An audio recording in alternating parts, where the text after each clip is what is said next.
Okay, hi everyone, this is my week 5 video, so I'm just going to get started by defining disaster myths, and I wrote down it is a person's belief or interpretation of how they think others will respond in the event of a disaster, and I'll get into that in a little bit here.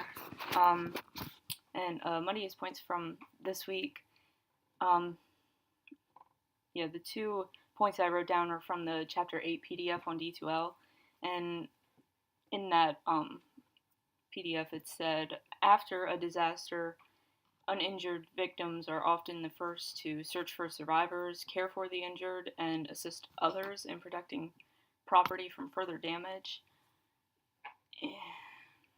The reason that's kind of a muddy point to me is I didn't really look to see when it was written, but I kind of feel like in today's society, in the event, now granted we don't know how most people would act in the event of a disaster, but within today's society and the way people are now, I highly doubt they'll actually do that. Now granted, my opinion kind of is that you don't know how you'll act in the event of a disaster until it actually happens. So I, don't know for sure how people will react, but I kind of have a feeling with just the way society is today, people will not do what, the PDF says they will do.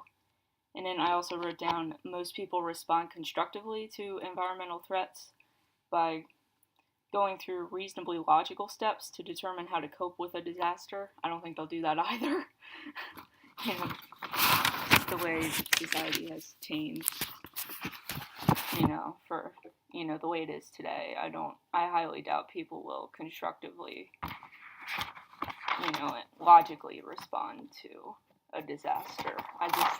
I disagree with what, that PDF says about that part. And then class discussions. I wrote 2 questions I wrote down.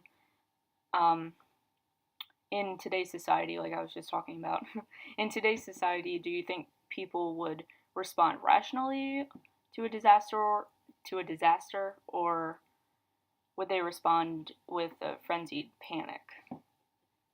Personally, I think it would be more panic than rational. I think most people might panic and then stop and think, okay, what next? What do we do now? Like, we have to calm down a little bit. So that's kind of why I disagree with Okay. And then the second question I wrote down is, what do you think are some of the interpretations people have concerning disaster myths? And that question, I'm not sure, can't really think of an answer off the top of my head right now. Might think of one later and I'll put it in my written response, but I can't really think of how they think others will respond. Mostly interpretations people have are, I think the initial interpretation people have is that, initial people will react shocked and panic and not think, logically or rationally and just act on impulse. Like, first, just doing like the first thing that comes to their mind. Okay, and then I have 2 interesting points I wrote down from this week's material. Both are from the Chapter 8 PDF on D2L, and I wrote down from the article, the depressing view of human nature that depression myths show is widely spread through mass media. Yes, it is. And it says, disaster myths can create issues if they twist the assumptions which emergency preparedness and response are based off of. I just thought that was really interesting because mass media definitely does twist a person's words. I think I talked about this in my last week's video, how the media takes something you say and turns it into something completely different to kind of cause like widespread interest in the topic at hand. And then the second point I wrote down is based off of like, the movies and novels. Movies and novels show the theme of exceptional individuals leading masses of frightened and passive victims to safety. And conventional wisdom maintains that victims respond with panic, which is true. But I kind of disagree with the movies that, like, I don't know if, like, a specific person will rise to the occasion and help everyone, and then everyone ends up depending on one person. I don't know.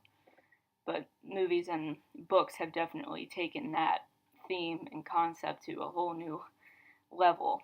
And in the event of a real disaster, I highly doubt that sort of thing will actually happen.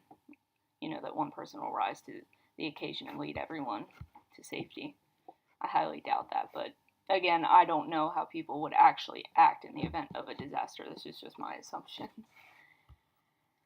But yeah, I think that is everything. I define disaster in this, so most people respond. Yep, that's everything I have for this week. So thank you guys, and I'll see you guys next week and watch the videos and everything. See you guys next week.